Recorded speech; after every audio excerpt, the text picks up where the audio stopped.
मास का जो मतलब होता है वो अधिकता से होता है। आपने जो भजन किया, आपने जो कीर्तन किया, आपने जो स्मरण किया, मंत्र जाप किया, दान किया, पुण्य किया, इसका पूरा फल हमें अधिकता में प्राप्त हो। और केवल जैसे पुण्य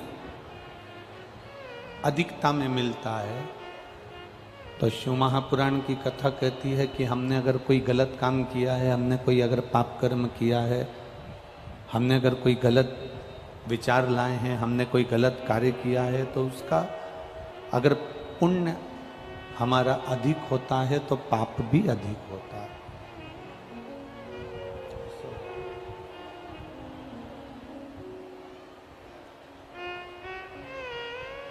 अगर हमारा पुण्य हमको अधिक मास के अवसर पर भजन का पुण्य ज़्यादा मिल रहा है, भक्ति का पुण्य ज़्यादा मिल रहा है, मंत्र जाप का पुण्य ज़्यादा मिल रहा है, नाम जाप का पुण्य ज़्यादा मिल रहा है, तो फिर अगर हमने कोई गलत कार्य किया है, हमने अगर झूठ बोला है, किसी को नुकसान किया है, किसी को अपशब्द कहे हैं, किसी को ताने दिए हैं, किसी को आड़ा टेढ़ा बोला है, तो उसका पाप भी तो हमारा दुगना होगा, उसका पाप भी तो हमारा अधिक होगा।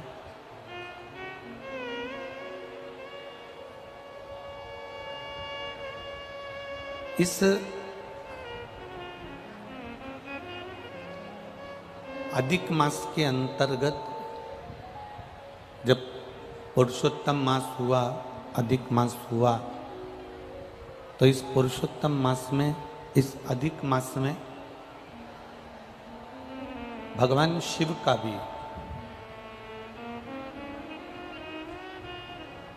भगवान शंकर का भी एक अवतार हुआ है।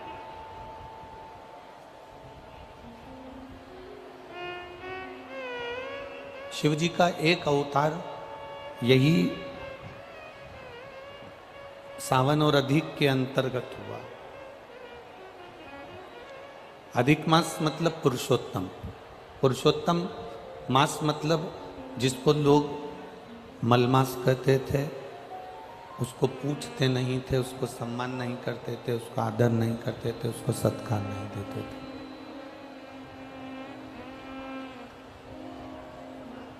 आपको पहले भी शिव महापुराण की कथा के अंतर्गत वर्णन किया गया है कि भगवान शिव के कई रूप, भगवान शंकर के कई स्वरूप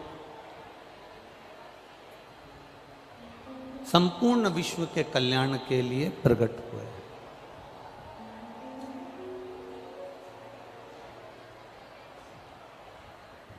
पत्रकार बंधु चाहे राजस्थान के पुष्कर जी के थे, चाहे वो अलवर के थे, पत्रकार बंधु चाहे वो उत्तर प्रदेश के हैं, मैनपुरी के,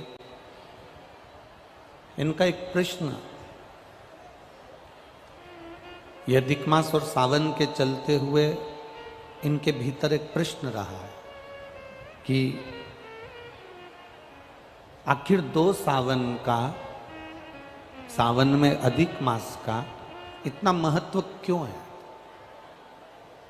अधिक मास तो हर बार आता है, 3 साल में आएगा, कभी कार्तिक महीने में आ जाता है, कभी अश्विन में आ जाता है, कभी आषाढ़ में आ जाता है, कभी जो उसके अनुकूल तिथियों से जो घट बढ़कर जो आता है, विद्वत ब्राह्मण जन के हिसाब से, तिथियों को कालचक्र के हिसाब से, समय घड़ी के हिसाब से, जो नक्षत्रों के हिसाब से बढ़ चढ़कर आता है, वो एक प्रसंग के अनुसार जब भी आए अधिक मास। पर सावन के महीने में अधिक मास की महत्वता क्यों बढ़ जाती है? क्योंकि इसमें शंकर भगवान का एक अवतार हुआ है।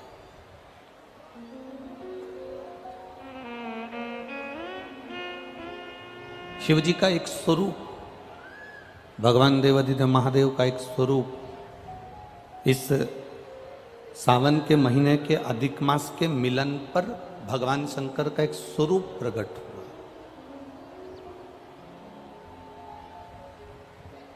भगवान शंकर का एक स्वरूप जनमानस के कल्याण के लिए प्रकट हुआ। और केवल शिव महापुराण की कथा कहती है कि केवल वो संपूर्ण जनमानस के कल्याण से ही मतलब नहीं है, संपूर्ण देवताओं का भी, विश्व का भी, संसार का भी, जलचर, थलचर, वायुचर, जितने संसार के जीव हैं इन सब के कल्याण के लिए।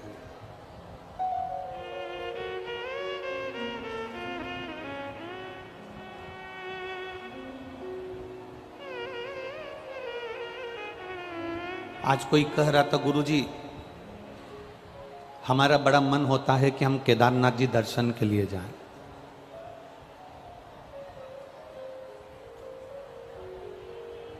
हमारा बड़ा मन होता है कि हम अमरनाथ जी दर्शन के लिए जाएं।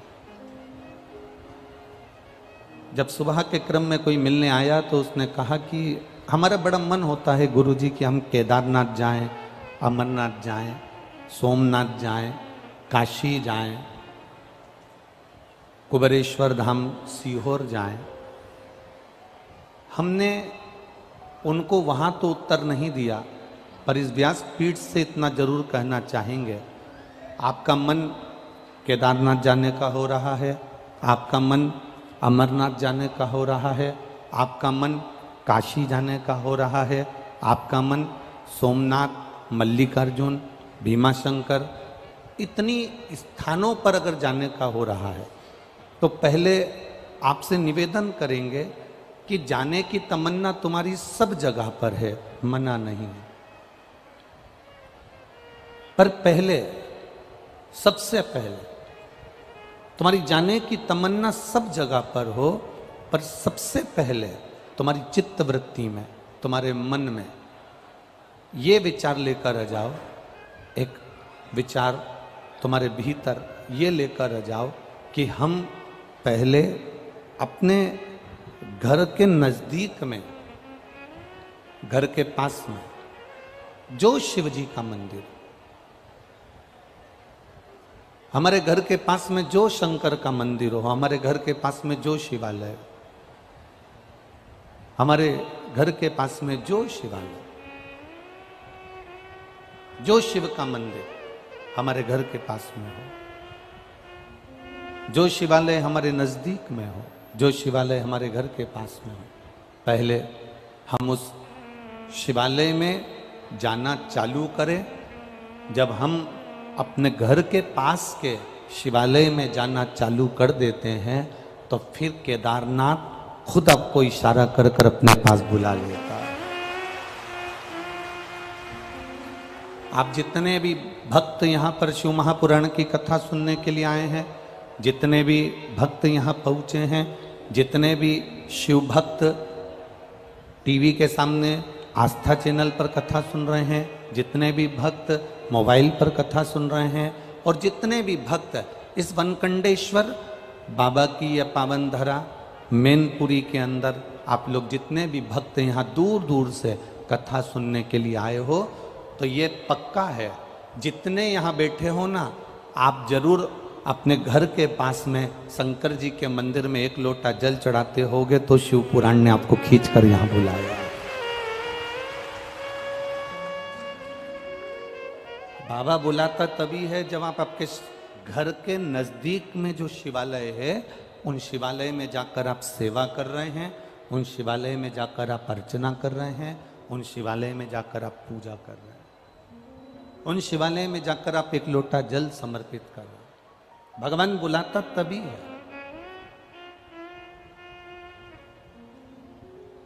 अच्छा, एक विचार करिए, आप जिस कॉलोनी में रहते हो, जिस मोहल्ले में रहते हो, जिस कॉलोनी में, मोहल्ले में, जिस वार्ड में रहते हो, जिस क्षेत्र में रहते हो,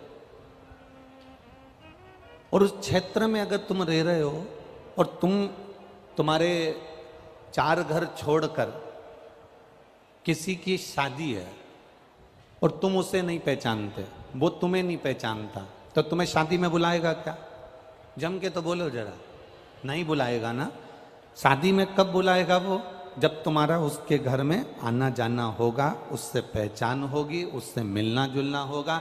राम राम, सीताराम, जय श्री कृष्णा, श्री शिवाय नमस्तुभ्यम, हर हर महादेव, बोलबम का नारा, बाबा एक सहारा। जब तुम एक दूसरे से मिलोगे तब तो वो अपने घर की शादी में आपको बुलाएगा। अब केदारनाथ क्या है? शंकर जी का घर। अमरनाथ क्या है? शिव जी का घर। कैलाश मानसरोवर क्या है? शिव जी का घर। महाकाल क्या है? शंकर जी का घर। काशी क्या है? शिव जी का घर। सोमनाथ क्या है? शिव जी का घर। भोलेनाथ तुम्हें अपने घर में बुलाएगा जरूर, पर पहले उससे जल चढ़ाकर पहचान तो बना लो। अपने नजदीक के शिवालय में जाकर एक लोटा जल तो चढ़ा लो। जब हम अपने घर के नजदीक के शिवालय में जाते हैं, अपने घर के नजदीक के शिवालय में पहुंचते हैं, एक लोटा जल जब हम समर्पित करते हैं, तब जाकर मेरा महादेव भी अपने घर में तुमको बुलाकर तुम्हारा कल्याण कर देता है। ये हमारे ऊपर है। अब तुम अंदाजा लगा कर बैठे हो कि मैं कथा में जाऊंगी, मैं कथा में जाऊंगी, मुझे कथा में जाना है, मुझे शिव पुराण में जाना है। तुम ऐसे शिव पुराण में जा ही नहीं पाओगे। तुम शंकर जी के मंदिर में जाकर एक लोटा जल चढ़ाना प्रारंभ कर दो। तुम शिव जी के मंदिर में जाकर एक लोटा जल समर्पित करना प्रारंभ कर दो। जिस दिन तुम जल समर्पित करना प्रारंभ कर दोगे, उस दिन बाबा से तुम्हारी पहचान हो जाएगी, तुम बाबा के और बाबा तुम्हारे हो जाएंगे। फिर तुम्हारे को हाथ पकड़कर कुबरेश्वर धाम तक लेकर आ जाएंगे, शिव महापुराण तक लेकर आ जाएंगे। ये लाखों की संख्या में, लाखों की संख्या में। आज प्रशासन भी कह रही थी, पुलिस प्रशासन से अधिकारी होन कह रहे थे कि गुरुजी इतनी भीड़ और इतना पानी गिरने के बाद तो लोग 5 मिनट नहीं ठहरते, और गजब पन्नी तोक तोक के, पन्नी लगा लगा के, छाता पकड़ पकड़ कर और आराम से खड़े हैं, और बोल बम का नारा है, बाबा एक सहारा है। ये इनकी अविरल भक्ति है महाराज। ये समझ में नहीं आ रहा कि मैनपुरी को हो क्या गया, हुआ क्या है मैनपुरी को। अब कल की बात बोलो तो बोल दो, कहा है अध्यक्ष जी, बोल दे कहा है, पक्का चौहान जी बोल दे। मैं कल की बात, कल एक भैया ने एक पत्र लिखकर भेजा, वो पत्र कक्ष में है, आप चाहेंगे तो हम आपको दे देंगे। वो भैया ने पत्र में लिखा कि पूरे मैनपुरी वालों को देखकर मुझे 2 दिन से मेरा बीपी ऊंचा नीचा हो रहा है। तो उस पत्र में नीचे फिर लाइन लिखी थी, उस बीपी के ऊंचा नीचा होने का केवल इतना सा कारण है कि ये मैनपुरी के लोग कभी अपनी दुकान नहीं छोड़े, कभी अपना काम नहीं छोड़े, कभी अपने कार्य, परिवार में शादी हो तो दूसरे को भेज दे पर ये नहीं जाए। पर पहली ऐसी कथा है जिसमें मैनपुरी पूरा की पूरा उलट कर कथा में मिल रहा है। जो दिन में नहीं आते वो रात को पहुंच जाते हैं, जो रात को नहीं आते वो सुबह पहुंच जाते हैं। भैया ये बड़ी विचित्र विडंबना है।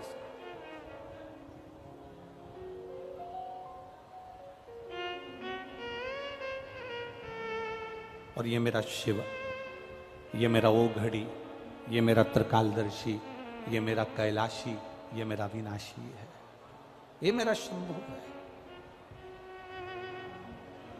ये जितने आए हो ना आप लोग, कथा के पंडाल में बैठे हो, कथा के पंडाल में आप जहां जहां पर जितने टेंट, जितने पंडाल लगे हैं, पहली कथा है जिसमें 1 2 3 4 5 6 7 और उसके बाद का 8वें नंबर का पंडाल, ऐसे 8 पंडाल इस पूरे बेल्ट के अंदर लगाए गए। Tent pandal, tent pandal.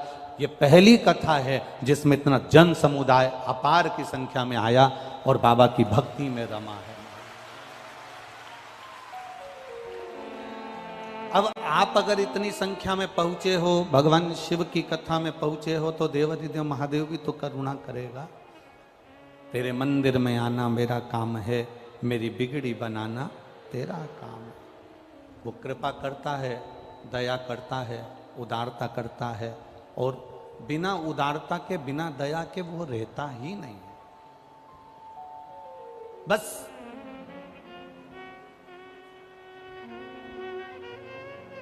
अपने विचारों पर पक्का रहिए।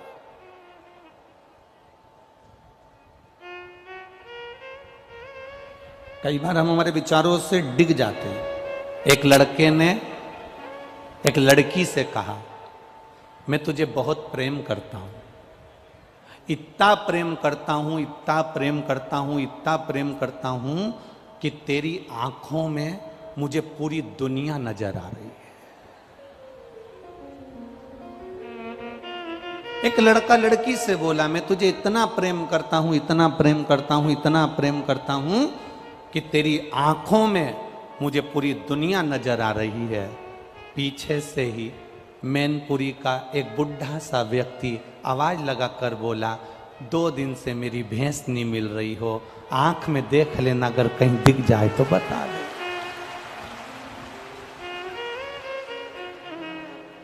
अब तुम इतना भी प्रेम मत करो कि भैंस आंख में देखना पड़े,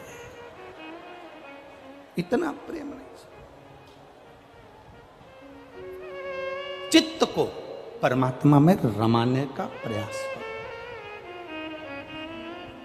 जब तुम्हारा चित्त परमात्मा में रमना प्रारंभ कर जाएगा, जब तुम्हारा चित्त भगवान में रमना प्रारंभ कर जाएगा, भगवान खुद तुम्हें खींच कर केदारनाथ तक, कुबेरेश्वर धाम तक, महाकाल तक, उज्जैनी अवंतिका तक, काशी विश्वनाथ तक मेरा बाबा तुम्हें खींच कर बुला लेगा।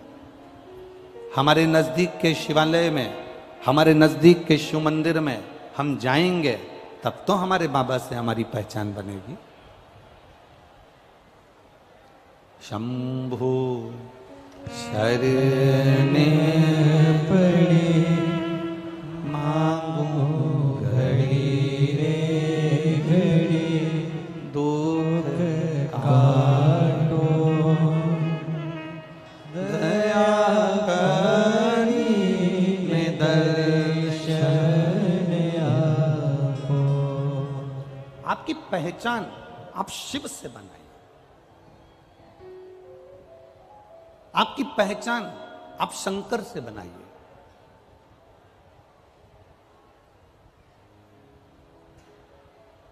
एक बार देवादिदेव महादेव के मन में एक भाव आया। जिस दिन से पार्वती जी विवाह कर कर आई हैं, उस दिन से महादेव जी को रोज कुछ ना कुछ अच्छा अच्छा पकवान बनाकर भोग लगा रही।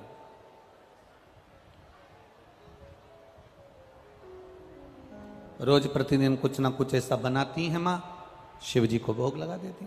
आकड़िया की रोटी बनाई, काकड़िया की साग, पर से माता पार्वती जी पावे भोलानाथ, मन शिव रटोरे छोड़ दो कपट मन शिव रटोरे, मन शिव रटोरे छोड़ दो कपट मन शिव रटोरे। आकड़िया की रोटी बनाई, काकड़िया की साग, पर से माता पार्वती जी पावे भोलानाथ, मन शिव रटोरे छोड़ दो कपट मन शिव रटोरे। अब पार्वती मैया रोज नए नए पकवान बनाती हैं, शिव जी को भोग लगाती हैं। बाबा भोलेनाथ जी रोज पकवान का भोग लगाते हैं, रोज पाते, रोज आनंद में रहते। पर जैसे जैसे पकवान, जैसे जैसे भोजन श्रेष्ठता में मिलता चले गया, जैसे जैसे श्रेष्ठता में पकवान मिलता चले गया, वैसे वैसे होता है। सुख अगर मिल गया, सुख अगर प्राप्त हो गया, तो भजन छूट जाता।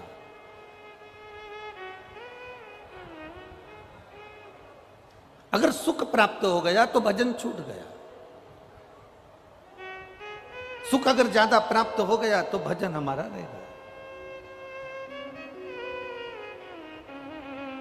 ये सुख का अनुभव है। बैठे रहने दो। ये सुख का अनुभव है। जब ज्यादा मात्रा में हमें सुख मिल जाता है तो हमारा भजन, हमारा कीर्तन, हमारी भक्ति, हमारा स्मरण ये छूट जाता है। अब दुनिया के लोगों को तो मालूम नहीं है कि सुख होता कैसा है। घर में बहू आ गई तो लोगों को लगा कि बहुत अच्छा सुख हमारे घर में आ गया, रोज गरम गरम रोटी देगी, अब जिन जिन की आई है वो सब अपने आप में समझ ले। फिर किसी को मालूम पड़ा कि घर में पोता पोती हो जाएगा तो सुख अच्छा हो जाएगा। जिन जिन के घर में पोता पोती हो गए उनसे पूछ लो। किसी को लगा कि डबल मंजिल का मकान बन जाएगा तो सुख अच्छा हो जाएगा, जिनका डबल मंजिल का मकान बन गया उनसे पूछ लो।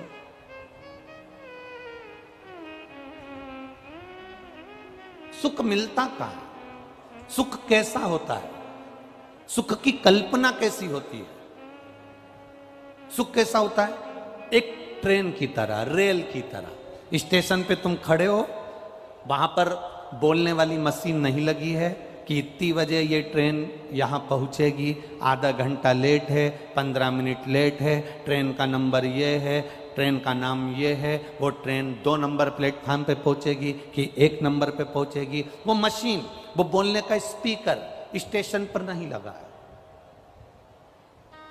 वो बोलने की मशीन स्टेशन पर नहीं लगी है।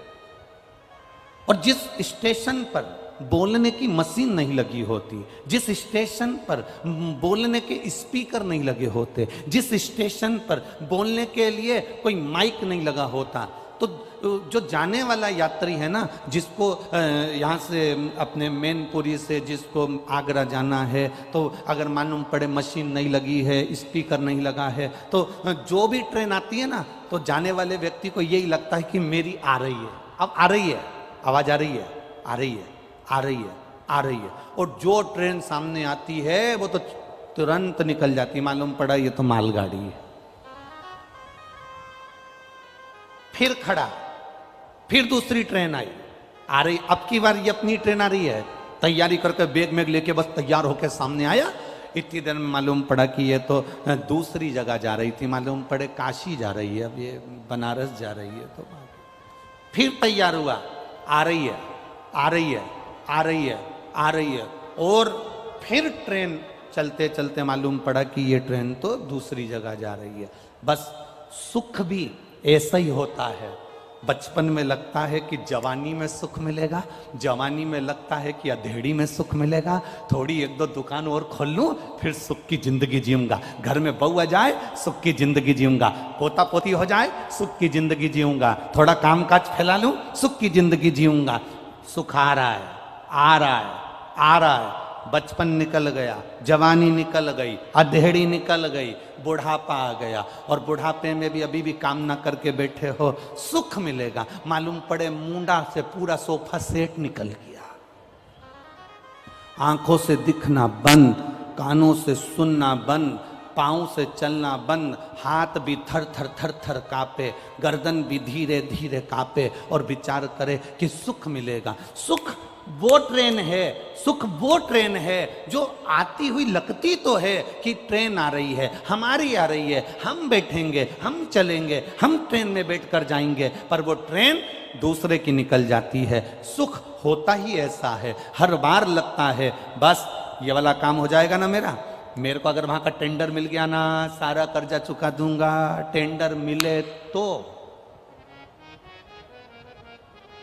बस, अब की बार चुनाव आ रहा है ना, बस अब की बार तो अब की बार बस मालूम पड़े वो ट्रेन फिर निकल गए, वो टेंडर फिर निकल गए, फिर वो काम निकल गए, फिर वो बात निकल गई। अब वो सुख का अनुभव कर रहे हैं कि मिलेगा, पर शिव महापुराण की कथा कहती है आप अपने स्थान पर बैठे रहो, आप अपने जगह पर बैठे रहो, अगर कोई अनाउंसमेंट करने वाला भी नहीं है ना, तुम अपनी जगह पर बैठे रहो, तुम्हें उतावले होने की जरूरत नहीं है। तुम जहां पर बैठे हो तुम्हारी ट्रेन में बैठने वाले ढेर सारे होंगे, ढेर सारे होंगे, तो उसमें से जब सब एक साथ खड़े हो जाएं तब समझ लेना कि ट्रेन आ चुकी है और हमको बैठना है, तब तुम्हें अंदाजा लग जाएगा। अभी तुम बैठे रहो, भगवत भजन करते रहो, स्मरण करते रहो, पुण्य करते रहो, तुम आनंद से सेवा करते रहो। अगर तुम्हें चाहिए कि सुख की ट्रेन में मुझे बैठना है, तुम्हें चाहिए कि अब की बार मेरा नंबर आना चाहिए, तो तुम कुछ मत करो, शंकर की शरण में जाना प्रारंभ कर दो। एक बेलपत्र शिव को चढ़ाना प्रारंभ कर दो, शंकर की अविरल भक्ति करना प्रारंभ कर दो, शंकर पर दही का लेपन कर कर उसका पूजन अर्चन कर कर एक दुर्वा शिव को चढ़ाना प्रारंभ कर दो। शंकर से जितना तुम लाड़ लड़ा सकते हो उतना लाड़ लड़ा लो, उतनी भक्ति कर लो।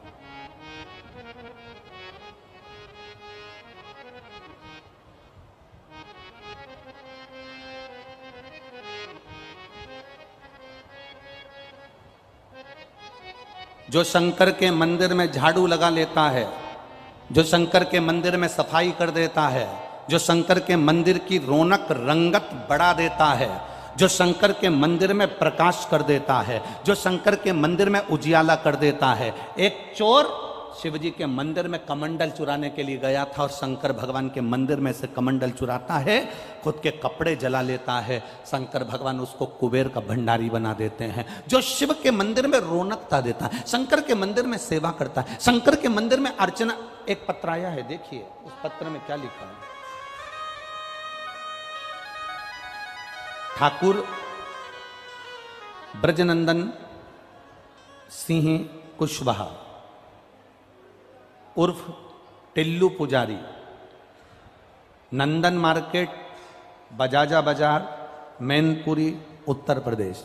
कहीं बैठे हो तो हाथ हिला सकते हैं।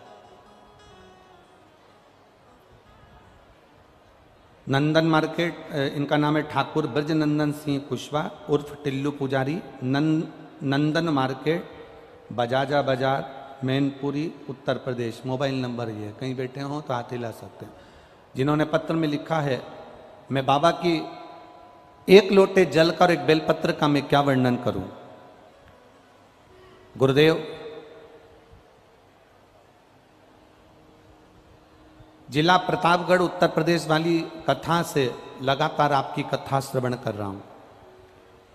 मुझे आंतों के अंदर संक्रमण का एवं हीमोग्लोबिन जो 5 पॉइंट रह गया था, गुरुदेव, बहुत बड़े डॉक्टरों की टीम ने 15 दिन में ऑपरेशन की सलाह दी थी और ना कराने पर डॉक्टरों ने कहा था कि तुम्हारी मृत्यु होने की बात कह दी थी। आप पत्र को पढ़ सकते हो, मृत्यु होने की बात कह दी थी। गुरुजी, आपकी कथा सुनकर पत्नी व बच्चों ने भोले बाबा की पूजन अर्चना प्रारंभ कर दी। एक लोटा जल चढ़ाना प्रारंभ किया, बाबा को एक बेलपत्र चढ़ाना प्रारंभ करा। डॉक्टर ने ऑपरेशन का कह दिया था। बाबा दिल्ली के AIMS में जब हम दिखाने के लिए जब बेलपत्र जल का प्रयोग कर कर गए तो बाबा की कृपा का हम क्या वर्णन करें गुरुदेव। ऑपरेशन कराने की रिपोर्ट डॉक्टर ने जब देखी और जांच प्रारंभ हुई तो सारी रिपोर्टें वापिस नॉर्मल आ गई और मेरा शरीर फिर ठीक हो गया। मैं बाबा को यहां प्रणाम करने के लिए आया। ये शिव तत्व है, योग घड़ी।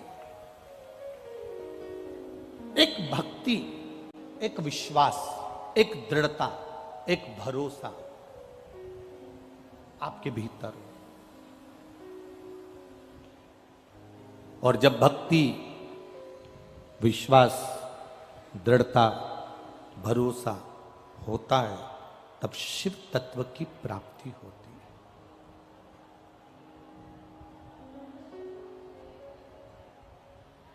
शिव ओघड़ी की प्राप्ति होती है।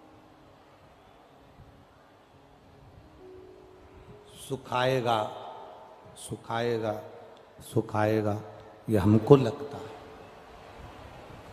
हम जब उसकी भक्ति करें और विश्वास के साथ करें, जब हम उसकी भक्ति करें और भरोसे के साथ करें, वो मिलता जरूर है।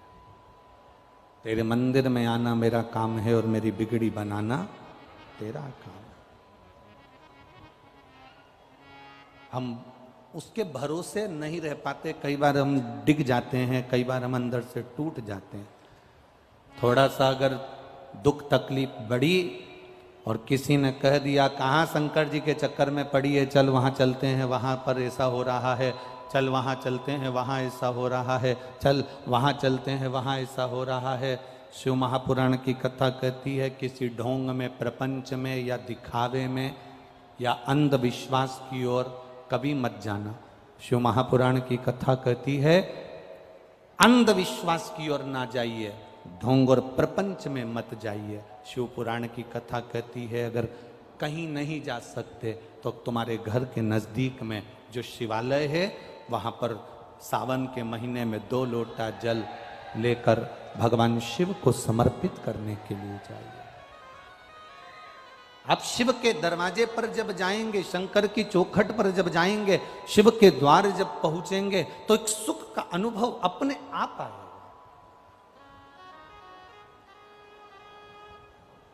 बाबा देवादिदेव महादेव कैलाश पर बैठे हैं, मां जगत जननी उनके लिए पकवान बनाती है, श्रेष्ठ पकवान शिव जी के सम्मुख में जाते हैं।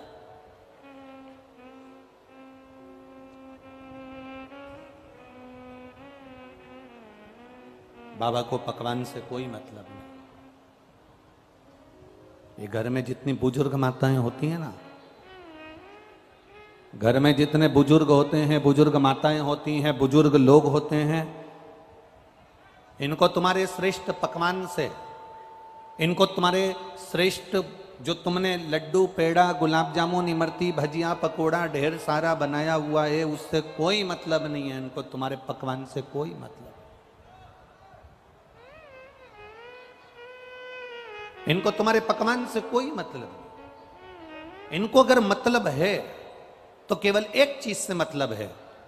आप घर के बुजुर्ग को लड्डू मत दीजिए, आप घर के बुजुर्ग को मिठाई मत दीजिए, आप घर के बुजुर्ग को नमकीन मत दीजिए, आप घर के बुजुर्ग को अगर कुछ अच्छा बनाकर नहीं दे सकते मत दीजिए। पर शिव महापुराण की कथा कहती है कि घर के बुजुर्ग को आपकी जिह्वा की, वाणी की मिठास जरूर दीजिए, वो जीवन का एक उन्हें आनंद देगा। आप मत दो उनको लड्डू, मत दो पेड़ा, मत दो उनको सामग्री, पर उनको उनके भीतर जो एक तत्व छुपा है सम्मान का, उनके भीतर एक तत्व छुपा है आदर का, वो आदर का तत्व तो दो। फिर वही बात आ गई, अरे मत बुरे कर्म कर बंदे वरना पछताएगा, भगवान की आंखों से तू बच नहीं पाएगा, तू बच नहीं पाएगा। अरे ओ अज्ञानी मत करना, अरे ओ अज्ञानी मत करना, तेरे कर्म का फल ही तू ही पाएगा, जैसा किया तूने तेरे आगे आएगा। मत बुरे कर्म कर बंदे वरना पछताएगा, भगवान की आंखों से तू बच नहीं पाएगा, तू बच नहीं पाएगा। मकान किस किस ने बनाए?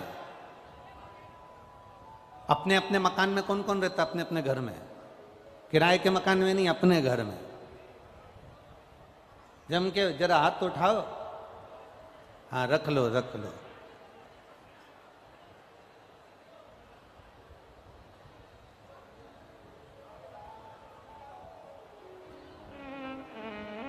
जिस मकान को आपने बनाया है, जिस दुकान को आपने बनाया है, जो प्रॉपर्टी तुम्हारे पास है, तुम्हारी वसीयत के, तुम्हारी प्रॉपर्टी के ढेर सारे हिस्सेदार रहेंगे। 4 बेटे हैं तो चारों उस प्रॉपर्टी के हिस्सेदार है। बोलो सही है कि गलत है? जम के बोलो जरा। दो बेटे हैं तो दो हिस्सेदार हैं। तुम्हारी बेटी है तो उसका भी उसमें थोड़ा सा हिस्सा है। बोलो सही है कि गलत है? चार सगे भाई एक साथ रह रहे हैं और प्रॉपर्टी तुम्हारे पास में है तो चारों भाई का हिस्सा। तीन भाई रह रहे हैं तो तीन भाई का हिस्सा। दो बेटे हैं तो दो बेटों का हिस्सा। तुम्हारे मकान में, तुम्हारी प्रॉपर्टी में, तुम्हारी वसीयत में सबके हिस्से हैं, पर तुमने जो कर्म करा है उस कर्म को भोगने में किसी का हिस्सा नहीं है, केवल तुम्हारा अकेले का हिस्सा है।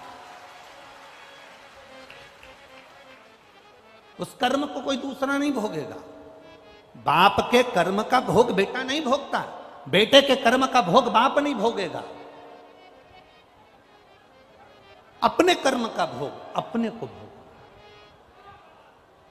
अपने कर्म का भोग हम अपने आप में अपने को भोगना पड़ेगा।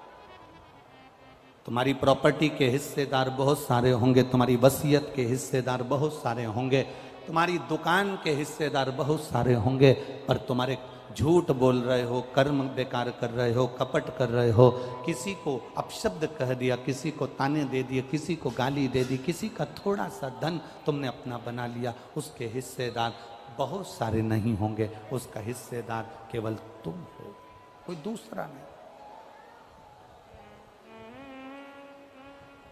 इसलिए तो शिव महापुराण की कथा कहती है अपने भजन के बल को बढ़ाओ।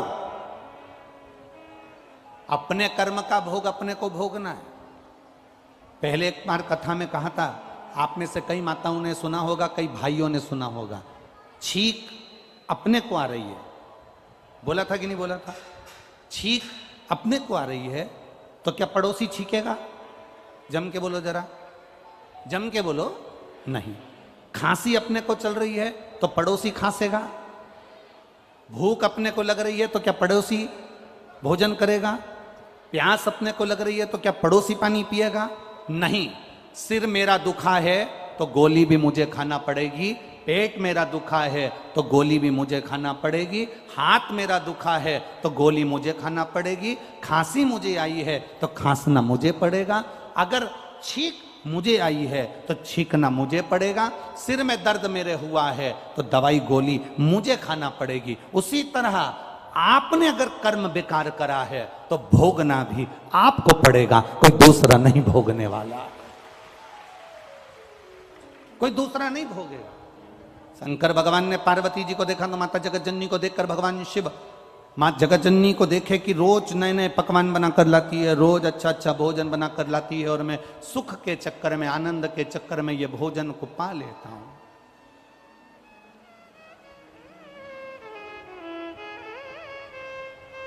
ये सारा सुख के चक्कर में मैंने भोजन जो मिला है ये कहीं मेरे को तकलीफ ना दे जाए। दवा खाने कौन जाता है?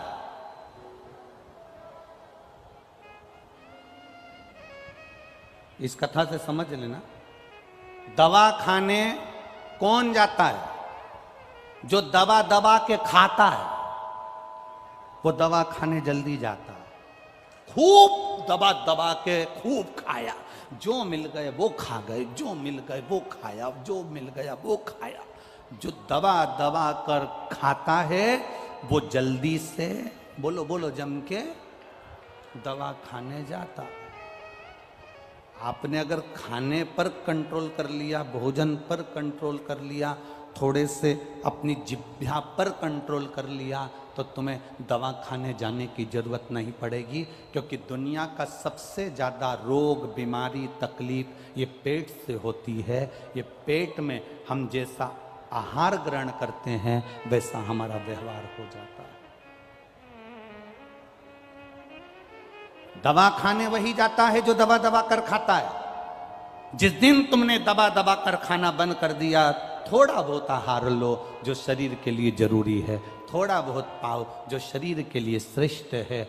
मालूम पड़े इन्होंने बिस्कुट दिया वो भी दबा कर खा गए, इसने कुरकुरा दिया वो भी रख लिया, उसने पानी का पाउच दिया वो भी रख लिया, खुद के पास बोतल रखी है तो भी पानी का पाउच वाला आया, तो इतनी आसक्ति कथा में भी।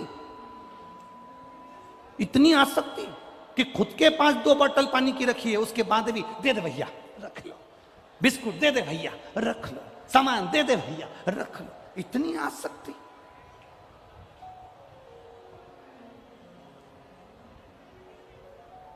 लेने आए थे शिव महापुराण की कथा और लेकर जा रहे हो बिस्कुट और कुरकुरा।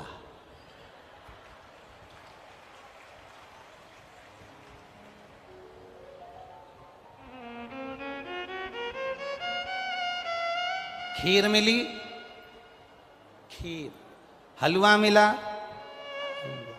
पूड़ी मिली, पूड़ी। अरे भैया, एक बार अगर पेट भर कर पा लिया है ना, एक जगह जाकर बैठ गए हो ना, उसके बाद में अगर कोई बिस्कुट भी देने आए तो हाथ जोड़कर कहो, बाबा जी भोलेनाथ जी ने खूब सारा दे दिया, अब हमें जरूरत नहीं है। जो कोई नया आ रहा हो ना, उसको दे दो, हमारे बैग में बहुत सारे बिस्कुट के पुड़े रखे हैं, आप दूसरे को प्रदान कर दीजिए, हमें नहीं चाहिए। क्या करेंगे इससे? क्या? शंभु शरणे पड़े मांगो घड़ी रे घड़ी, दुख काटो दया करी दर्शन आपो। अपनी आसक्तियों को छोड़ना है, और जब हम अपनी आसक्तियों को छोड़ देंगे तभी तो हमें शिव भक्ति मिलेगी। हम आसक्तियों से घिरे हुए हैं।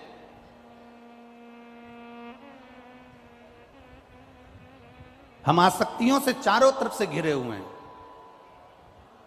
तुम जब बिस्कुट का पूड़ा तुम्हारे बैग में पड़ा हुआ है, तुम्हारे बैग में चिप्स की पन्नी पड़ी हुई है, तुम्हारे बैग में सामान पड़ा हुआ है, और तुम उसके बाद भी अगर कोई देने आ रहा है तो ले रहे हो, तो समझ लेना कि तुम शंकर की भक्ति को जाने नहीं हो अभी हाल, तुम अभी भी आसक्ति में पड़े हुए हो। एक 5 रुपए और 10 रुपए के बिस्कुट के चक्कर में तुमने शंकर के सम्मुख में बैठकर भी आसक्ति नहीं छोड़ी। एक बार पेट भरकर जो तुमको दे, खीर दे, पूड़ी दे, सब्जी दे, भजिया दे, पकोड़ा दे, खूब खा लो। उसके बाद कह दो कोई दूसरा अगर भूखा है तो उसको दे दो, हमको जरूरत नहीं, हमारा पेट भरा। आसक्ति से परे हो जाए। शिव जी ने कहा कि अगर मैं पार्वती जी के संग में यहां रह रहा हूं तो मैं भगवान की भक्ति नहीं कर पा रहा हूं। शंकर भगवान अपना स्थान छोड़ दिए।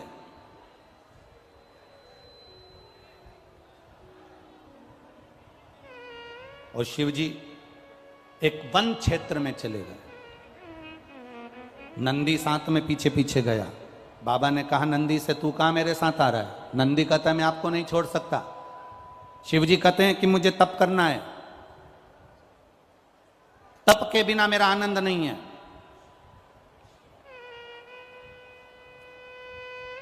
तीन घंटे की कथा में 6 घंटे का तप है तुम्हारा।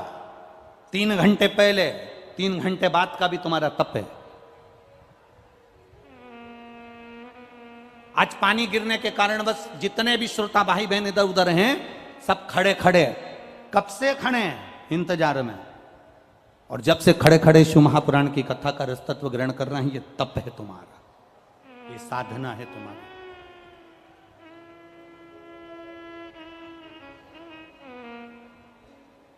शिव जी कह रहे हैं मुझे तप करना है। तप का मतलब क्या होता है? एक व्रत कर लेना तप कहला जाता है।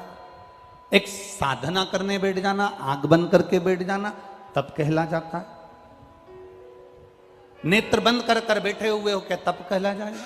ना ना ना ना, शिव महापुराण की कथा कहती है इसको तप नहीं कहा गया। तप किसको कहा गया? जहां बैठे हैं और बैठने के बाद में किसी का भी स्मरण ना आए, केवल जिसकी भक्ति में बैठे हैं उसको तुम याद करो और वो तुम्हें याद करे, तो समझ लो कि तुम्हारा तप हो गया, तुम्हारा व्रत हो गया, तुम्हारी साधना हो गई। एक हरतालिका तीज का व्रत मेरी माताएं करती हैं। यहाँ पर होता है कि नहीं होता वो मालूम नहीं है हमको। होता है यहाँ पर हरतालिका तीज का व्रत माताएं करती हैं। और जब हरतालिका तीज का व्रत करती हैं, उस व्रत के अंदर पूजन का क्रम होता है। एक रात्रि में आप लोग जो पूजन का क्रम करते हो, कितनी बार पूजन होती है उसमें?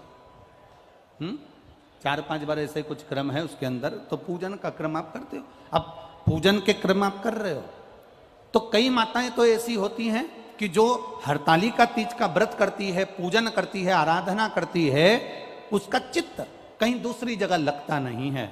भगवान की आराधना में, पूजन में, सामान में, सामग्री में लगाना, भगवान की पूजन की तैयारी करना, पूजन के लिए जाने की तैयारी करना, भगवान की भक्ति में खो जाना। और कहीं कहीं की ऐसी होती है कि बस पहली पूजन का इंतजार करती है कि जल्दी से पहले नंबर की पूजन हो जाए और मैं जल्दी से चाय पी जाऊं। अब हमने कई लोगों से पूछा कि इसमें लिखा है हरतालिका तीज की कथा में कि दूध पीने से बिल्ली बनते हैं और ज़्यादा बोलने से मेंढकी बनते हैं और सोने से अजगरी बनते हैं, तो तुम चाय क्यों पी रही हो? तो कहती हैं किताब में चाय का नहीं लिखा है। किताब में सब लिखा है पर चाय का नहीं लिखा। चाय का इसमें वर्णन नहीं है, इसलिए हम चाय पी रहे। शिव पुराण कह रही है भगवान शंकर की भक्ति। तुम तप करो। शंकर भगवान तप करने के लिए वन क्षेत्र में चले गए। वन क्षेत्र में बैठकर मेरे देवादिदेव महादेव ने जब तप करना प्रारंभ करा, नंदी से कह दिया, सुन नंदी, मैं यहां तप कर रहा हूं, किसी को मत बताना कि कोई आया है। और अगर पार्वती कोई परिवार का व्यक्ति आ जाए तो तेरे मुख को तू हिला देना, तेरे गले में पड़ी हुई घंटी से मैं समझ जाऊंगा कि परिवार का कोई व्यक्ति मुझे लेने के लिए आ गया। अब भगवान हजारों वर्ष का तप करने के लिए बैठ गए और हजारों वर्ष का तप करने के लिए बैठे। उसी समय पर माता पार्वती जी ने श्री गणेश जी और सदानंद कार्तिकेय जी को बुलाकर कहा कि तुम्हारे माता पिताजी ना जाने कहाँ चले गए। भगवान गणेश ना जान, गणेश जी से कहा, सदानंद कार्तिकेय जी से कहा, जाकर जरा पता करो शंकर भगवान गए कहां पर है, शिव जी कहां है, जाओ जरा जल्दी से मालूम करो। अब कार्तिकेय बाबा भगवान श्री गणेश जी दोनों गए पिताजी का पता लगाने के लिए। ढूंढते ढूंढते एक वन क्षेत्र में पहुंच गए और उस वन क्षेत्र में गणेश जी ने स्त्री का रूप ले लिया। उस वन क्षेत्र में सदानंद कार्तिकेय जी ने भी स्त्री का रूप लिया। गणेश जी ने भी चुंदड़ी ओढ़ ली, सदानंद कार्तिकेय जी ने भी चुंदड़ी ओढ़ ली। गणेश जी गणेशी बन गए, कार्तिकेय कृति बन गए। दोनों बनकर वन क्षेत्र में घूम रहे थे। तभी शिव जी के श्वास की गर्जना भगवान गणेश और सदानंद कार्तिकेय को हो गई। पर होने के बाद दोनों भूल गए कि रास्ता कौन सा है, किस मार्ग से हम आए थे और किस मार्ग से हमको जाना। अब रास्ता भूल गए तो इन्होंने अपनी माता को याद करा। माँ ने विचार करा, पार्वती जी ने, मेरा गणेश नहीं आया, मेरा सदानंद कार्तिकेय नहीं आया। अब पार्वती जी गणेश को भी ढूंढने जा रही हैं, कार्तिकेय को भी ढूंढने जा रही हैं और शंकर भगवान को भी ढूंढने जा रही हैं। तो एक वन क्षेत्र में जाने से पहले पार्वती जी ने भिलनी का रूप रख लिया।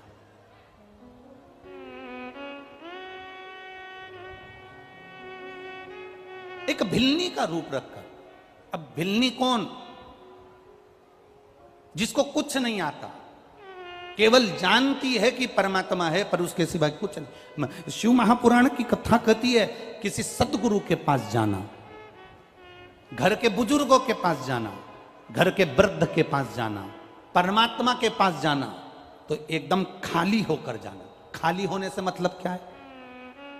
ये दिमाग में ज्यादा अकल लेकर या ज्यादा बुद्धि लेकर कि दादी से ज़्यादा तो मुझ में अकल है, मेरे पिताजी से ज़्यादा तो मुझ में अकल है, मेरी माँ से ज़्यादा तो मुझ में अकल है, बहू सोचती है सास से ज़्यादा तो मुझ में अकल है, मैं पढ़ी लिखी, मैंने ये करा, मैंने इंजीनियरिंग करी, मैंने सीए करा, मैंने ये पढ़ाई करी, मैंने एमबीए करा। सास में कितनी अकल है? वो तो 8वीं फेल है।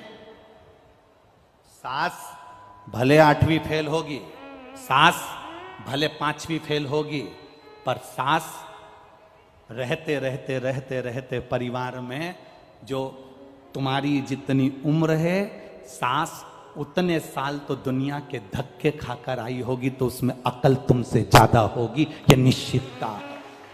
भले वो 5वीं फेल हो, भले वो 6ठी फेल हो, भले वो 7वीं फेल हो, भले वो 8वीं फेल हो, पर उसकी चित्त वृत्ति में उसने कितना कितना संघर्ष किया है।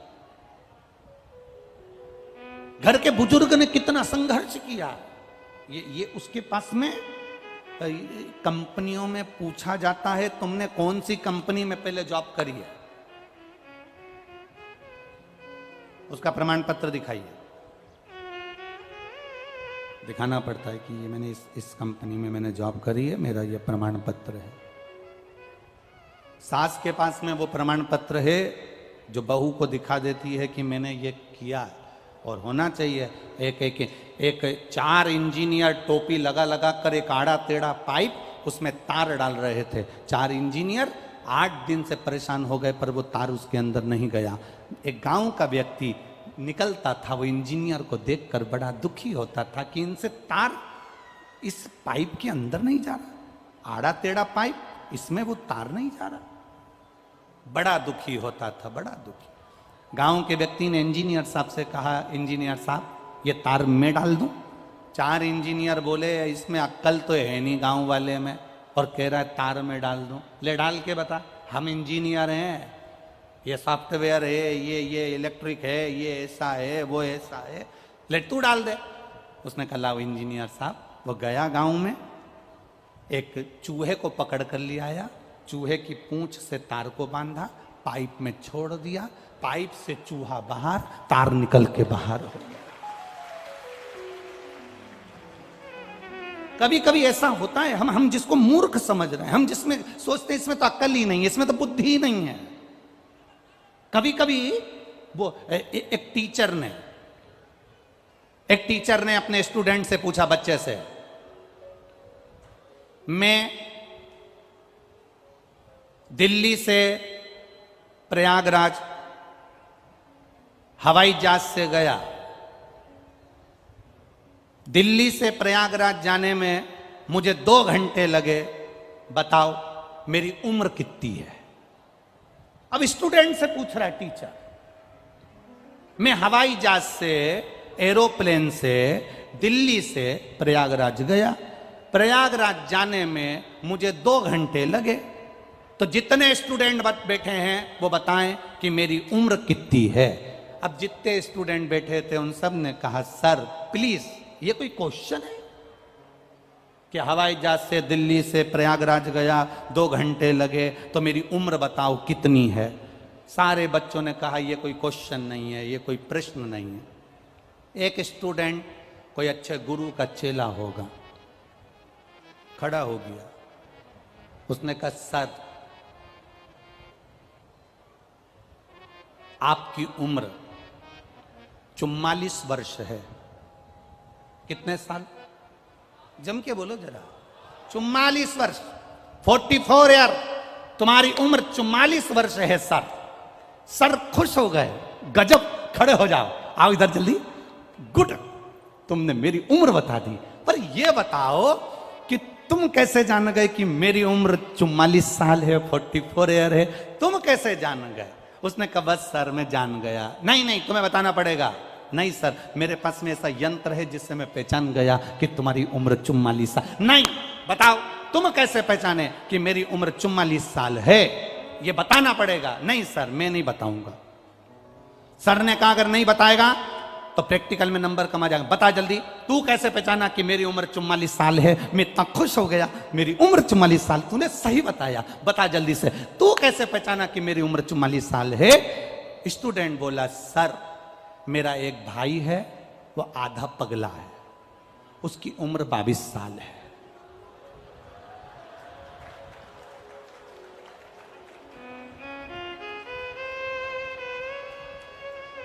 मेरा एक भाई है, वो आधा पगला है, उसकी उम्र कितनी है? 22। तो तुम्हारी कितनी? मतलब तुम पूरे ही पगले हो। इसमें उसको अंदाजा आया, उसकी चित्त भक्ति में अंदाजा आया। ए बाबा, ढूंढने निकली माता पार्वती, खाली होकर जाइए शिव के पास में। बहुत अहंकारी बनकर नहीं, बहुत अभिमान रखकर नहीं, बहुत धनपति नहीं, बहुत वैभवपति नहीं, शंकर की कथा में जाना, शिव महापुराण की कथा में जाना, भगवान की भक्ति में जाना, तो खाली होकर जाना। खाली। आज तो आप कथा 2 बजे से 5 बजे तक सुन रहे हो इस पावन प्रांगण में। कल की कथा टीवी पर तो 2 बजे से 5 बजे तक आएगी, पर यहां इस कथा स्थल पर जो कथा होगी कल की, वो सुबह 8 बजे से 11 बजे तक होगी।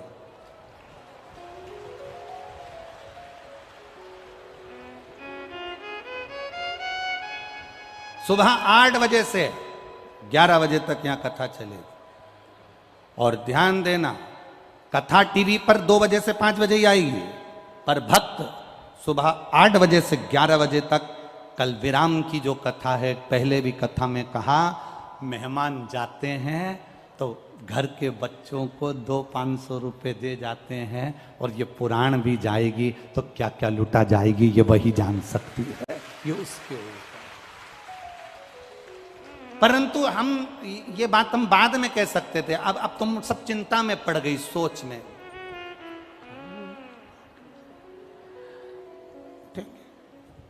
उठेंगे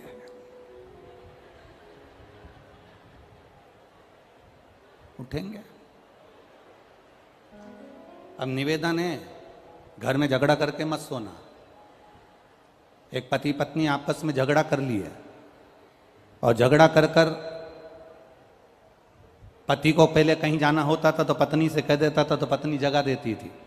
आज ऐसा झगड़ा हुआ पति पत्नी में, तो पति ने एक पर्ची में लिख दिया कि सुबह मेरे सर एयरपोर्ट पे आ रहे हैं और मुझे सुबह जल्दी 5 बजे एयरपोर्ट पहुंचना है, तो तुम मुझे सुबह 4 बजे जगा देना। पर्ची पे लिख के उसने पत्नी के पलंग पर जो तकिया था वहां रख दिया। पत्नी ने पढ़ा, ठीक है। दूसरे दिन वो सुबह 9 बजे उठा। उसने उठते से ही गुस्सा करना चाहा कि तूने मुझे जगाया नहीं, पर पास में एक पर्ची पड़ी थी, 2 पर्ची पड़ी थी, 3 पर्ची पड़ी थी, उसमें लिखा हुआ था उठ जाओ 3 बज गई है, उठ जाओ 3:30 बज गई है, उठ जाओ 4 बज गई। अब जैसा तेरा गाना वैसा उसका बजाना। तुम ऐसा झगड़ा करके मत सोना, नहीं तो सुबह तुम्हें कोई उठाए नहीं। तुम तो क्योंकि रात को 10-11 बजे तो तुम यहाँ से जाते हो, हैं? आते हो रात को। मैनपुरी के लोग यहाँ रात को आते हैं ना, तो खूब मेला का आनंद लेने के लिए, दर्शन करने के लिए, भक्तों के भजन का आनंद लेने के लिए। अब जाए और मालूम पड़े सुबह 8 बजे मुझे जाना है, जाना है, जाना है, जाना है, तो सुबह। कल कथा का समय सुबह 8 बजे से 11 बजे तक रहेगा, और टीवी पर 2 बजे से 5 बजे तक रहे। चित्त वृत्ति में रहे, खाली होकर जाइए शिव के द्वार पर। कोई अभिमान नहीं, कोई अहंकार नहीं, कोई आसक्ति नहीं, कोई वासना नहीं, कोई काम नहीं, कोई लोभ नहीं, कोई तृष्णा नहीं, एकदम खाली होकर जाइए। और जो शिव के द्वार पर खाली होकर जाता है, गुरु के दरवाजे पर, बड़ों के दरवाजे पर, बड़ों के पास जो एकदम खाली होकर गया, उसको सब मिल गया, सब कुछ।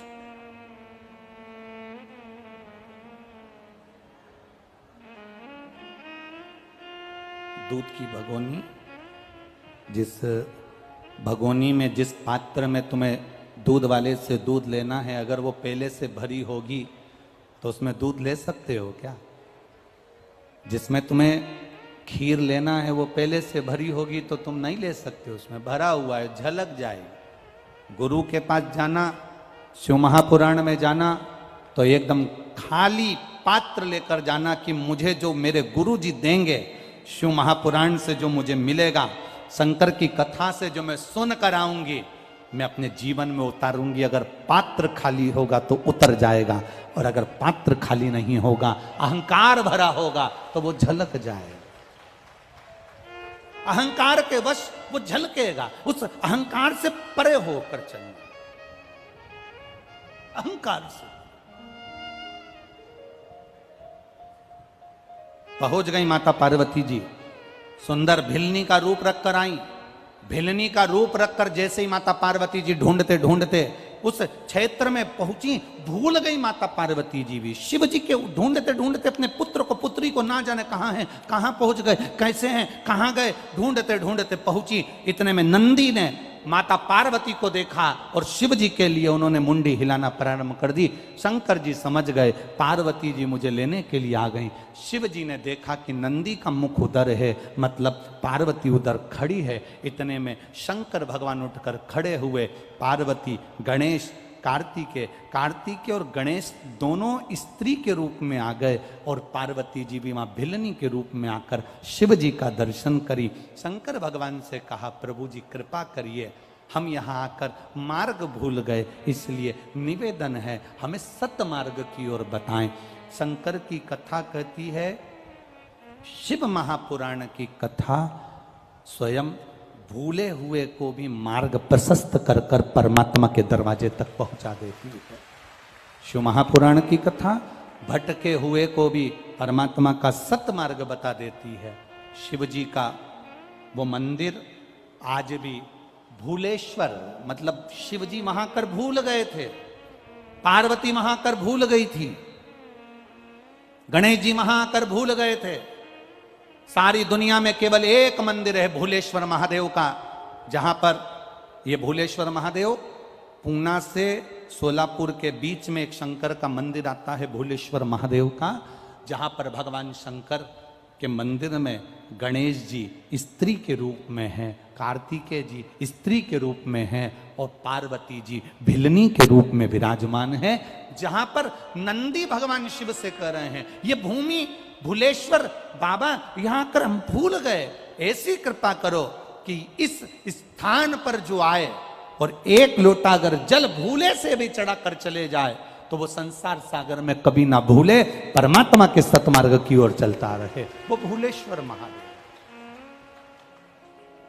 कभी आप लोग अगर पूना जाएं, महाराष्ट्र में अगर पुणे की ओर जाएं, तो पुणे से लगभग 70-80 किलोमीटर की दूरी पर भूलेश्वर महादेव का एक मंदिर पड़ जाता है, जहां पर पहुंचकर भगवत भजन की एक कीर्ति बढ़ जाती है, एक आनंद की अनुभूति बढ़ जाती है।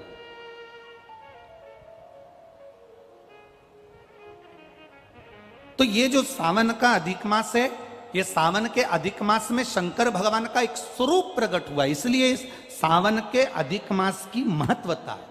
आपको कहा था कि जितनी भी जगह पर, जैसे कथा पुष्कर जी में हुई, अलवर में हुई, मैनपुरी में हुई, अब इसके बाद में 1 तारीख से 7 तारीख तक तिल्दा नेवरा में चालू हो जाएगी 2 बजे से छत्तीसगढ़ में, फिर दतिया में चालू हो जाएगी, उसके बाद में राजगढ़ ब्यावर।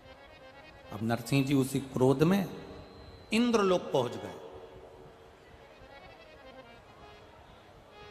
जब नरसिंह जी उसी क्रोध में इंद्रलोक पहुंचे तो इंद्रलोक की जितनी अप्सराएं थीं, इंद्रलोक के जितने देव थे, इंद्र स्वयं भी स्थान छोड़कर भाग गए।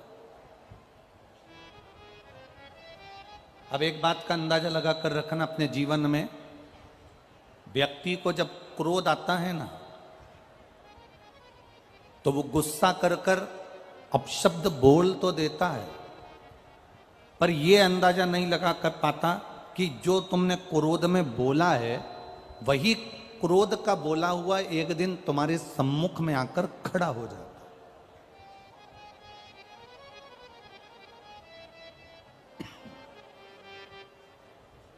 तुम्हारा बोला हुआ एक दिन तुम्हारे सामने ही आ जाता है।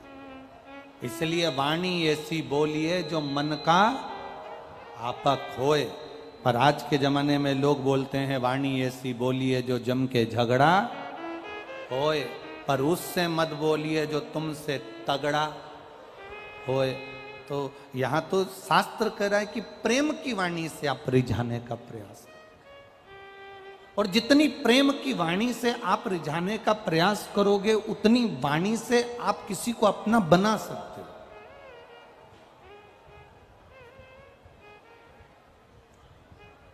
जितना प्रेम परोस सकते हो उतना प्रेम दीजिए।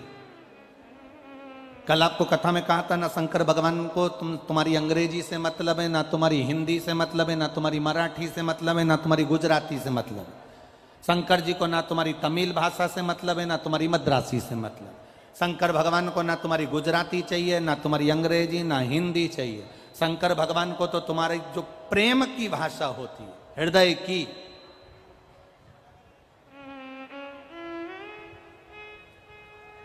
निर्मल मन सो मोहित पावा, मोहि चल छिद्र कपट न भावा। भगवान को तुम्हारे प्रेम की भाषा से रिझा सकते हो। जितनी प्रेम की भाषा तुम प्रकट कर सकते हो उतना करिए।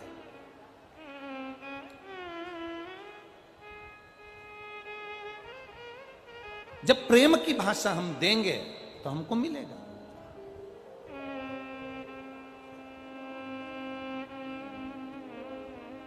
नरसिंह भगवान का क्रोध बढ़ गया। इतना क्रोध नरसिंह भगवान का बढ़ा कि वो इंद्र के यहां गए तो इंद्र छोड़कर भाग गए। आपके गुस्से के कारण, आपके क्रोध के कारण आपका परिवार त्रस्त हो रहा है। पत्नी क्रोध करती है, बच्चों पर असर आता है, परिवार पर असर आता है।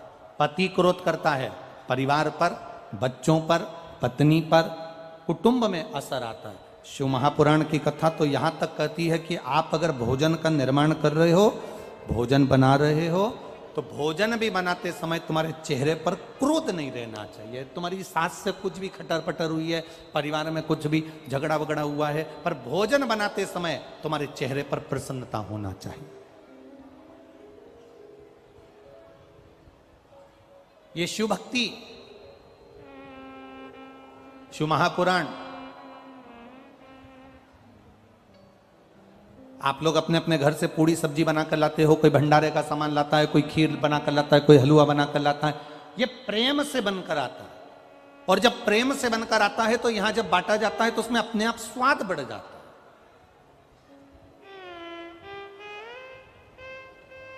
शिव कथा का एक नियम, इसका नाम है कुबेरेश्वर महादेव। एक बहुत अच्छा पत्र आया, देखिए।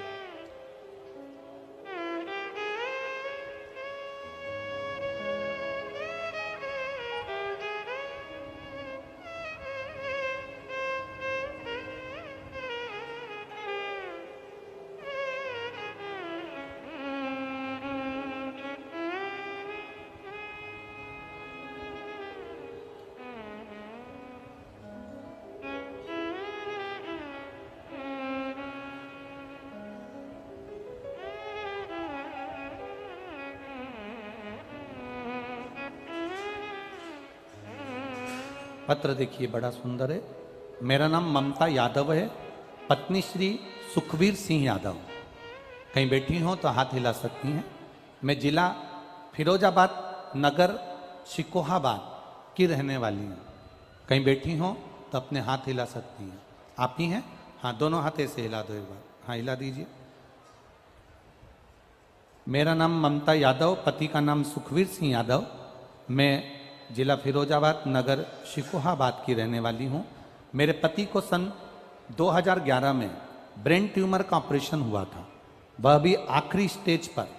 उसके बाद सन 2018 में मेरे पति को ब्रेन के ऑपरेशन के बाद में 2011 में जब ऑपरेशन हो गया, 2018 में मेरे पति को मुंह के अंदर कैंसर हो गया। ऑपरेशन कराने के बाद वे ठीक थे। फिर 2022 में उन्हें मुंह के दूसरी तरफ फिर से कैंसर हो गया। इस ऑपरेशन के बाद डॉक्टर ने बोल दिया था कि अब वो बिस्तर पर ही रहेंगे। उसी दौरान 2022 में आपकी कथा से जुड़ी और कथा सुनना प्रारंभ करा। भाई ने कहा कि इतनी कथा देखती है गुरुजी की, उनके द्वारा बताया गया पशुपतिनाथ का व्रत रख ले। मैंने अपने पति के लिए उसके बाद गुरुजी व्रत करना प्रारंभ करा। सारे उपाय किए, पशुपति व्रत रखा। मेरे पति के दूसरे ऑपरेशन जब दूसरे गाल की ओर कैंसर हो गया, पहला गाल का कैंसर हुआ उसका ऑपरेशन हो गया था, दूसरा कैंसर हुआ उसका भी ऑपरेशन हुआ। उस ऑपरेशन होने के बाद उनके नाक में एक नली डाल दी गई, क्योंकि गाल में छेद हो गया था और मुख में कुछ देने के लिए नली डाल दी गई। पीने के लिए जो भी डॉक्टर के हिसाब से था हम उसको टाइम टाइम पर उनको दे देते थे। पशुपतिनाथ का व्रत करती रही गुरुदेव, बाबा को नहीं छोड़ा मैंने, बाबा से प्रार्थना करती रही, बाबा इनको ठीक कर देना। गाल में जो छेद हो गया था उसमें से पस निकलना प्रारंभ हो गया, पानी 24 घंटा निकलता था और वो कैंसर का जो मुख था उसमें से पानी निकलता रहता। बड़ी दुखी थी गुरुजी। मैंने बाबा के पशुपति व्रत करना बंद नहीं करे। आप कहते हो कि 5 व्रत करने के बाद छोड़ देना चाहिए, मैंने फिर वापस चालू कर दिए। बाबा कभी तो सुनेगा, और बाबा ने सुना। डॉक्टर ने कहा था बेड पर रहेंगे, पड़े रहेंगे, थोड़े दिन के मेहमान हैं, इनकी सेवा कर लो। मेरे पति को बाबा डॉक्टर ने सब जवाब दे दिया था। उसके कैंसर वाले शरीर से पानी मुख में से निकलना प्रारंभ हो गया था। मैंने बाबा से प्रार्थना करना प्रारंभ करी। जल लाती शिव जी को चढ़ा हुआ, उनके चेहरे पर लगा देती, बेलपत्री लाती उनको दे देती। बाबा की ऐसी कृपा हुई गुरुदेव कि उनकी नाक की नली भी निकल गई, और जो घाव उनका कभी नहीं भराना था वो घाव बाबा ने भर दिया। बाबा ने भरा। गुरुदेव, डॉक्टर ने कहा था ये कभी उठ नहीं पाएंगे पलंग से, ये जिंदगी में थोड़े दिन के मेहमान है। मैं बाबा को यहाँ प्रणाम करने इसलिए आई हूँ कि मेरा पति अब अपने काम पर भी जाने लगा। डॉक्टर भी आश्चर्य में है कि ऐसी कौन सी दवाई है जिससे कैंसर इतनी जल्दी समाप्त हो गया, वो देखना चाहिए। आराम है बाबू, दोनों हाथ हिला दो एक बार। हर हर महादेव। बैठिए, श्री शिवाय नमस्तुभ्यम। बैठिए। शिव तत्व इसी को कहते हैं। एक पत्र और है,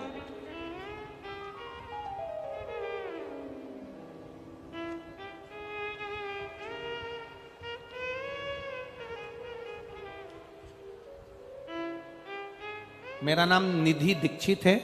मैं ग्राम मेवड़ा, पोस्ट साबडी, जिला हरदोई से आई हूं। कहीं बैठी हो तो हाथ हिलाइएगा। मेरा नाम निधि दीक्षित, ग्राम मेवड़ा, पोस्ट सांडी, जिला हरदोई से आई हूँ। मेरा मोबाइल नंबर ये है। कहीं बैठी हो तो हाथ हिला सकती हैं।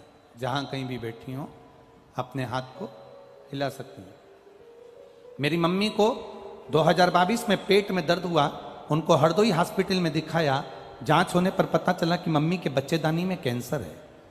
हरदोई के डॉक्टर ने कहा इनको लखनऊ ले जाओ और उनको इलाज करवाओ। हम उनको हरदोई ले गए और डॉक्टर को दिखाया।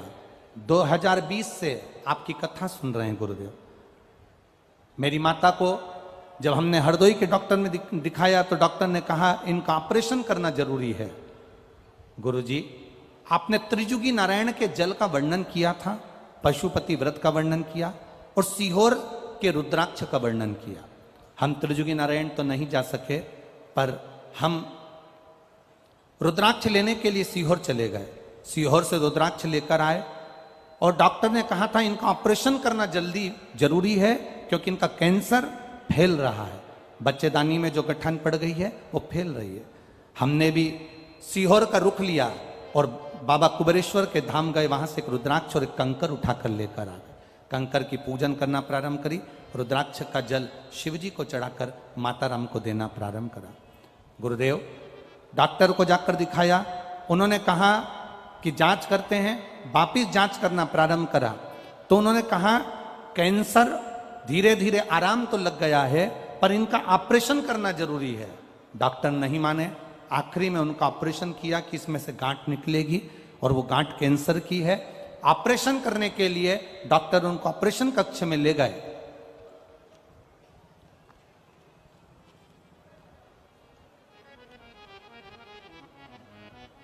जब ऑपरेशन कक्ष में ले गए,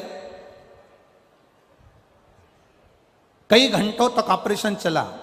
ऑपरेशन करते करते डॉक्टर टेंशन में पड़ गए कि इनके शरीर में कोई गठान नहीं है और पूरा शरीर अच्छा है और कैंसर भी नहीं है।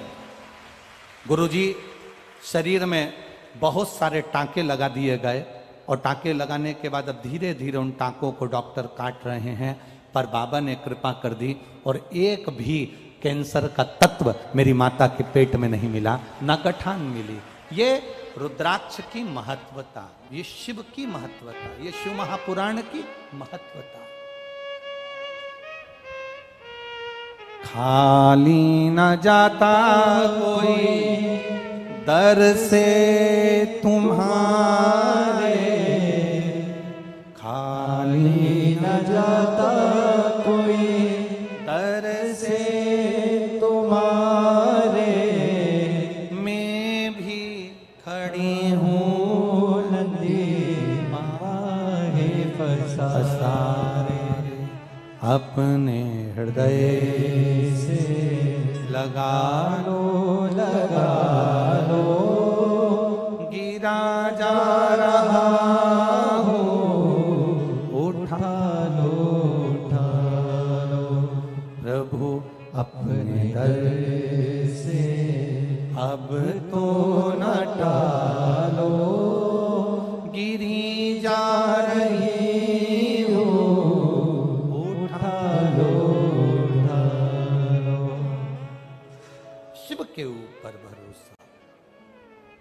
एक तेरा आधार सतगुरु, एक तेरा आधार,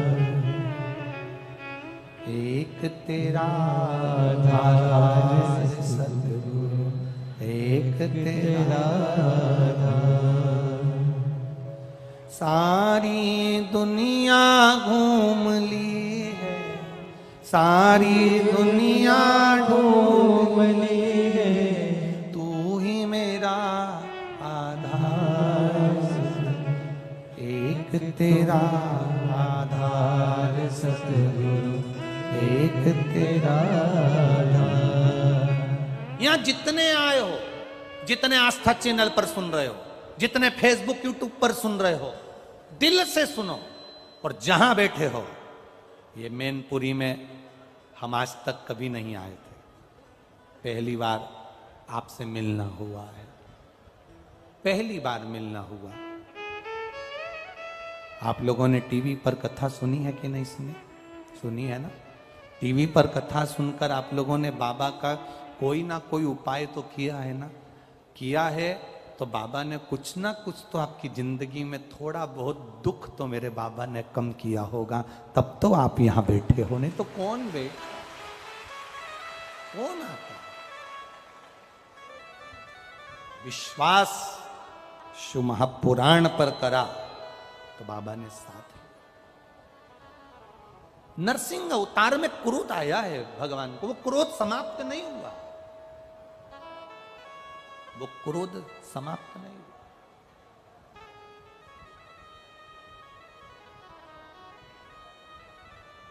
क्रम चालू हुआ, क्रोध चलते चलते चलते चलते इंद्रदेव के पास, वायुदेव, वरुण देव, गरुण देव, सब सारे देवता इकट्ठे होकर देवाधिदेव महादेव के पास पहुंचे।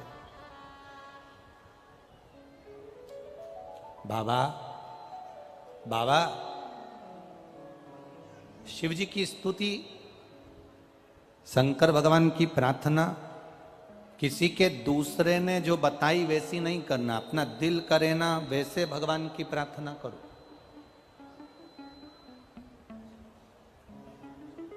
भगवान की प्रार्थना तुम्हारे दिल से होना चाहिए, दिल से।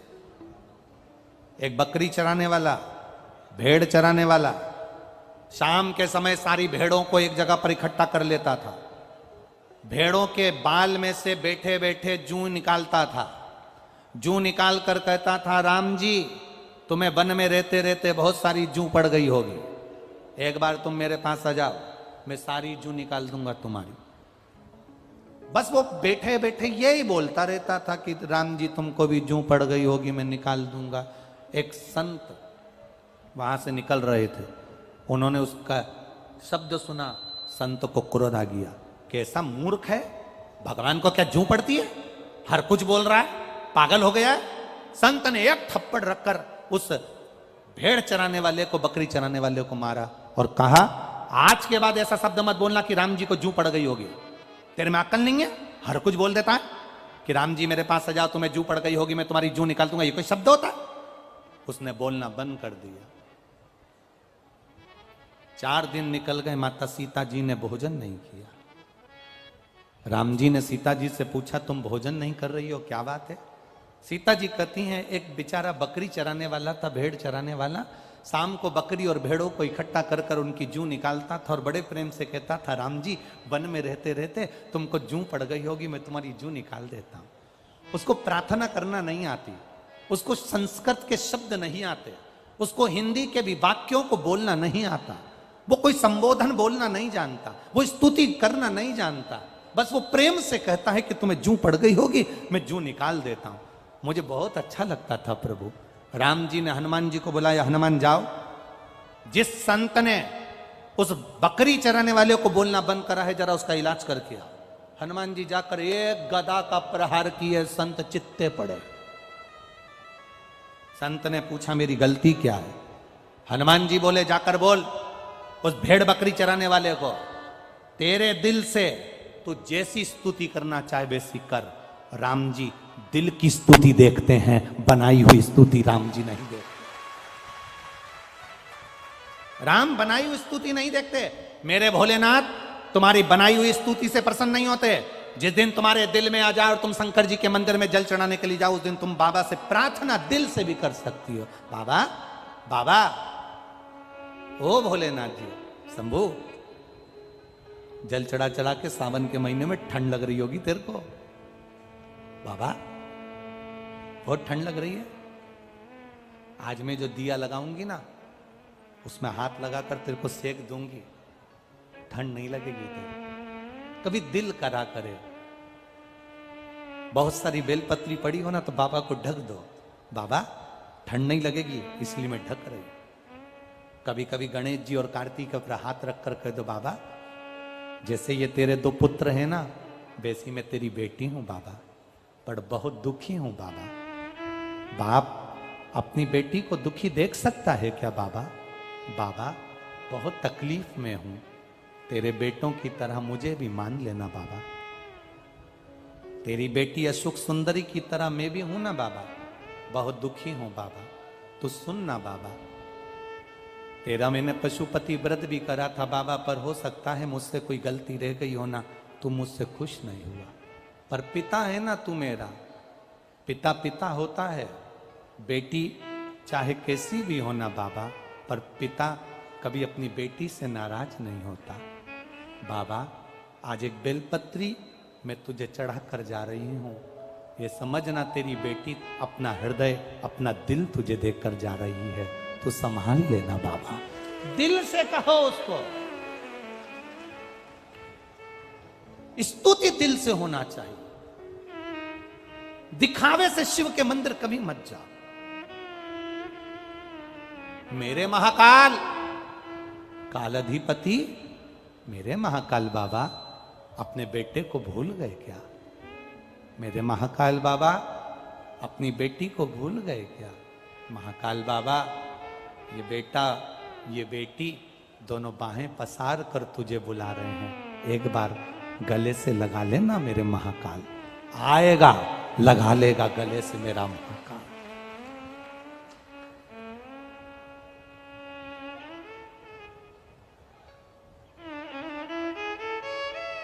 दिखावे से दूर हो जाओ। शंकर के मंदिर में जब जाना तब तुम दिखावे से दूर होकर जाना। क्या है शिव पुराण में, क्या क्या भरा पड़ा है शंकर जी की कथा में। ये इतने नवयुवक लड़का लड़की आते हैं, प्रार्थना कर कर जाते हैं, मेरी नौकरी लगा देना, गवर्नमेंट जॉब एक बच्चे ने लिखा, एक बच्चे ने उसमें लिखा, मैं गीता गुप्ता पतिश्री राधेश्याम गुप्ता निवासी लखनऊ की रहने वाली हूं। कहीं बैठी हो गीता गुप्ता तो हाथ हिला सकती हैं। गीता गुप्ता राधेश्याम जी गुप्ता निवासी लखनऊ की रहने वाली हूं। गुरुजी मैं क्या वर्णन करूं, 2020 से आस्था चैनल पर कथा सुन रही हूं। आज तक आपको नहीं देखा था, केवल टीवी पर कथा पर भरोसा करती थी। मेरा बेटा नौकरी के लिए अप्लाई करता रहा, 2021 से अप्लाई कर रहा है, 3 साल हो गए पर उसकी नौकरी नहीं लगी, 1-2 नंबर से रह जाता। मेरे बेटे से मैंने कहा तू चिंता मत कर, नजदीक में कथा हो रही है कानपुर में, 1 दिन की सुनकर आऊंगी और भूमि पर बैठकर 1 दिन में कथा सुनकर बाबा की मिट्टी को सिर पर लगाकर प्रणाम कर कर कह के गई कि मेरे बेटे को नौकरी लगा देना, दूसरी कथा में मैं पहुंच जाऊंगी। बाबा ने मेरे बेटे की आज सुन ली और मेरे बेटे की नौकरी 19 जून 2023 को केनरा बैंक में गुजरात में अहमदाबाद में मेरे बेटे को ज्वाइनिंग लेटर आ गया। मैं बाबा को प्रणाम करने आई। शिव तत्व की पहचान, शिव तत्व की एक आनंदता, तुम दिखावे से दूर हो जाओ। मेरे शंकर को दिखावा चाहिए ही नहीं, मेरे शिव को दिखावे से कोई मतलब नहीं, मेरे शंकर को दिखावे से कोई मतलब। मेरे शिव को केवल तुम्हारा विश्वास चाहिए, मेरे शंकर को केवल तुम्हारा भरोसा चाहिए, मेरे शिव को तुम्हारी दृढ़ता चाहिए। मेरी जीजियों और मंडप में इस कथा पंडाल में बैठे हुए मेरे जीजाओं, आप सबसे निवेदन है, मेरी बेटियों, मेरे भाई, कथा में आए तो हो पर दिल से कह कर जाना, मेरे बाबा दया करना, मैं तेरे भरोसे हूँ, मेरे बाबा दया करना, मैं तेरे भरोसे हूँ, मैं तेरे भरोसे हूँ, मैं तेरे भरोसे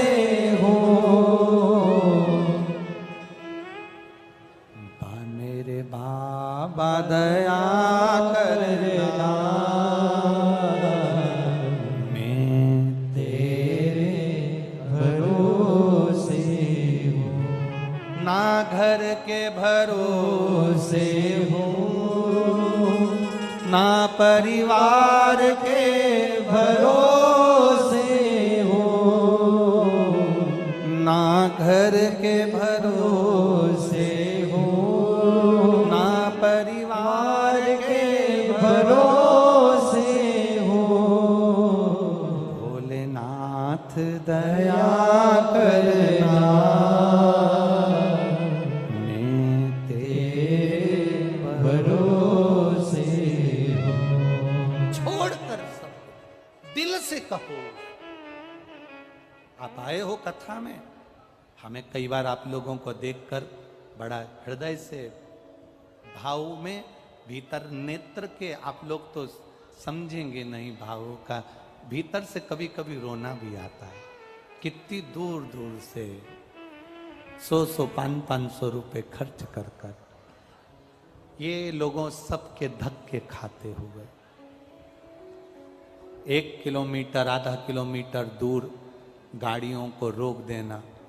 मैं उत्तर प्रदेश सरकार को, मैनपुरी की collector, SP, SDM, DSP, TI, जितना पुलिस बल लगा है इनको धन्यवाद देना चाहूँगा।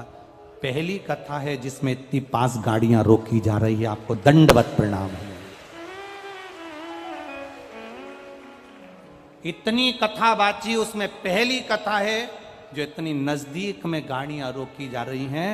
नहीं तो हम जहां जहां कथा करने गए वहां 1.5, 2 किलोमीटर दूर तक लोगों को पैदल चलना पड़ता है।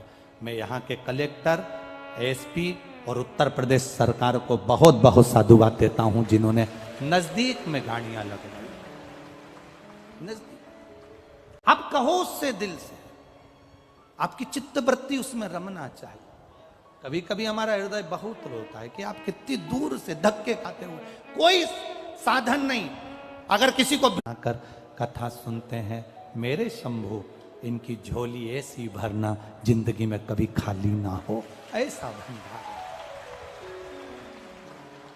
जिस कार्य के लिए, जिस भाव के लिए, जिस दिल से आप आए हो, जिस भरोसे के साथ आए हो, वो भरोसा हम फिर कहेंगे, परिवार पर भरोसा करोगे वो टूट सकता है, रिश्तेदारों पर भरोसा करोगे वो टूट सकता है, यहां तक हम पर भी भरोसा करोगे तो टूट सकता है, पर मेरे भोलेनाथ पर भरोसा करोगे तो कभी नहीं टूटेगा, वो टूटने नहीं देगा। हम जैसे आप हो वैसा ये हमारा मनुष्य शरीर है, जैसे आप हो वैसा ये मानव का ये शरीर है। 2 रोटी आप भी खाते हो, 2 रोटी हम भी खाते हैं।